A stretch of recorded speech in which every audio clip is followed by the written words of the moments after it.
Greetings, folks. Welcome to the Green Art channel here on YouTube. My name is Josh Williams. I am a full-time clinical herbalist here in practice in Salt Lake City, Utah, and a practitioner of wort cunning and the old ways of the plant spirit path. And this week, we're doing just kind of a shorter class because there's something that I've wanted to throw out to you, something to chew on, something to think about. Maybe we can dialogue a little bit about it, consider it a prompt, if you will, for something to contemplate and meditate on. And that is, why is plant spirit communication so important for folks doing really any kind of work with plants? If you're a gardener, a forager, if you are an aspiring or practicing herbalist, if you work with herbs for their folkloric blessings in magic and ritual, this is important for all of us. And really at the core of this, and something that does not get talked about nearly enough, and in fact, I have sat through many classes on plant spirit communication and read many, many books and listened to many, many people and never heard this brought up, which is, it is plant spirit that communication that was the foundation of everything we know about plants right now, right? So where do you think all of the information from your favorite book on herbs came from? It's true that a percentage of that information comes from clinical research, in vitro and ex vitro experiments on plants, isolating constituents and compounds from the plant, seeing what they do in the human body, seeing what they do in the body of the plant.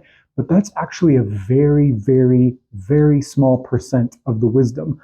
Most of what we know about plants and most of what we continue to talk about when it comes to working with herbs, whether medicinally or magically, comes from our ancestors. It comes from ages and ages of empirical evidence based on personal experience, based on green gnosis, right?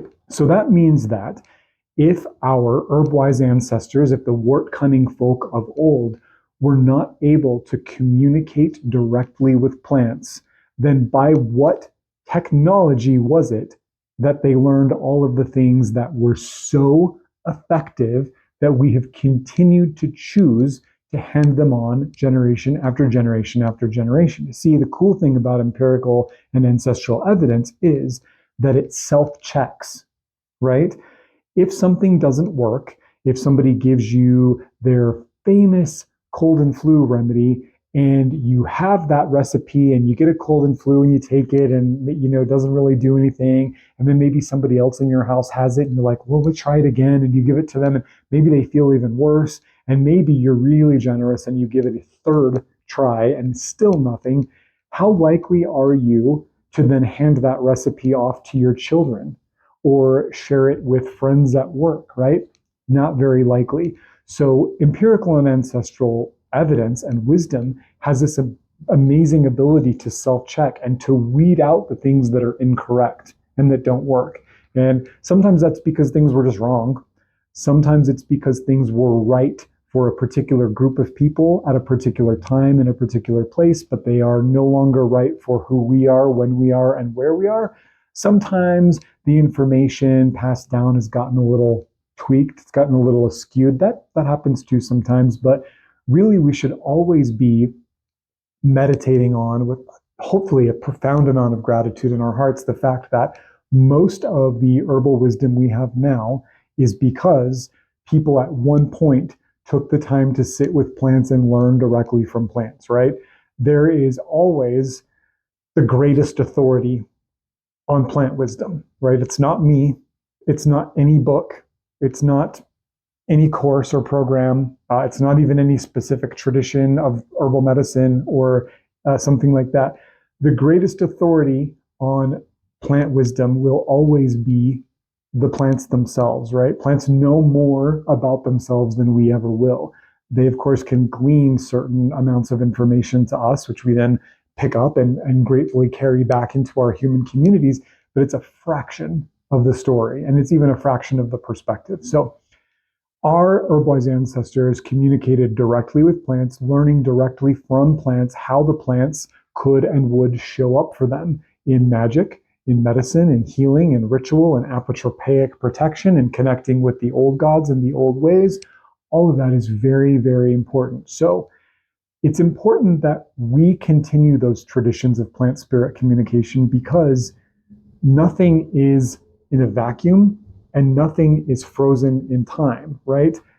Plant spirit wisdom adapts, it evolves. Again, what was super important about spearmint to a particular group of people in a particular place and time may be a slightly different way that that plant could be showing up for us now.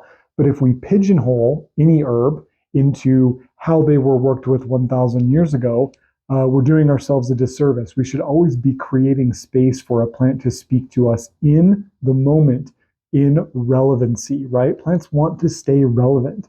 They adapt and evolve.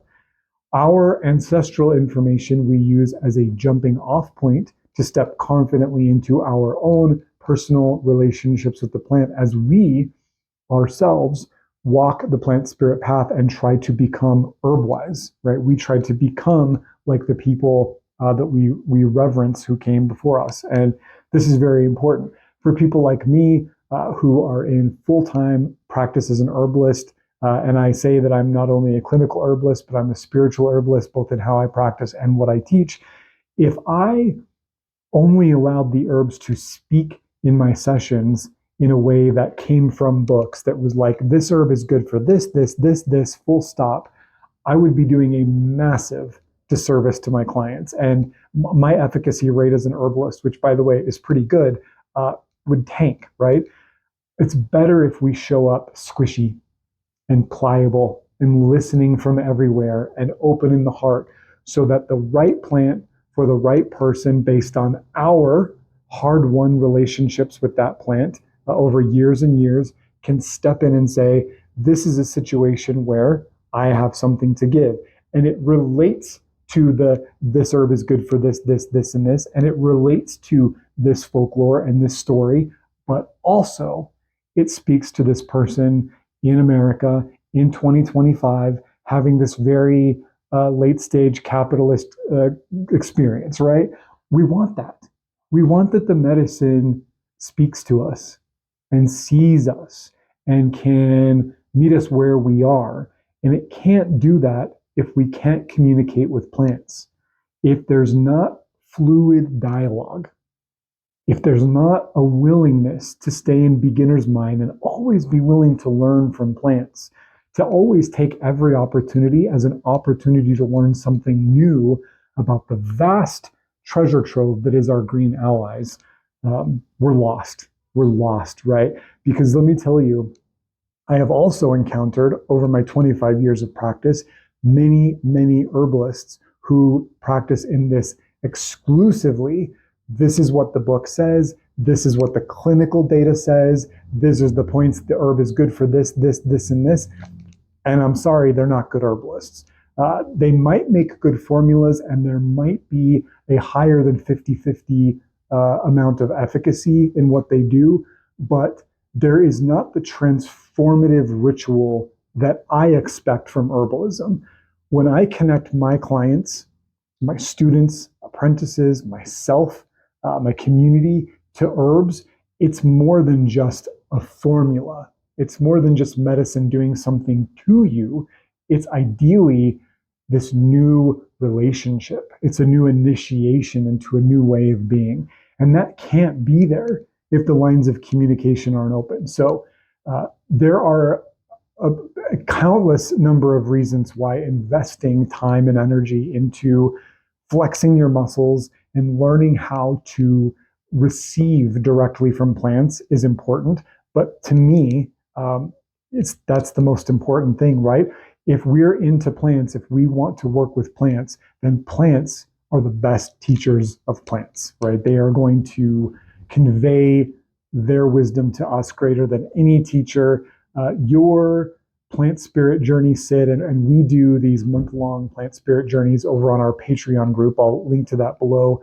Every month we sit with a different plant, and people learn more from inside of their own body, right? The call is coming from inside the house. The wisdom is trickling up from inside somebody's own heart using a language that speaks directly to their experiences.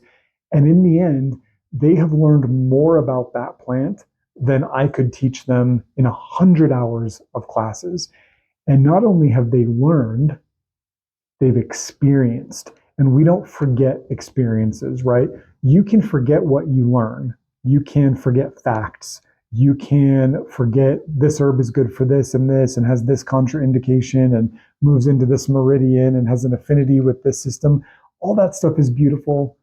It's all a pointer towards the deep personality of the plants, but you can forget all of it and you can confuse all of it. But when you have a personal experience with a plant by opening the ways, entering into communication, that experience becomes cellular. It's in your tissues, it's in your bones. And that means that when that plant is the right plant, there's a space for that plant to step up, to speak up, to get your attention and to move into the situation. And that's good herbalism, right? And so when I think about how my ancient herb-wise ancestors, even only 1,000 years ago or so, were doing this work, we see time and time again that who taught me about herbs? The herbs, right? And I happen to have this great mentor also in my village who was also teaching me about ID and medicine crafting and all of that.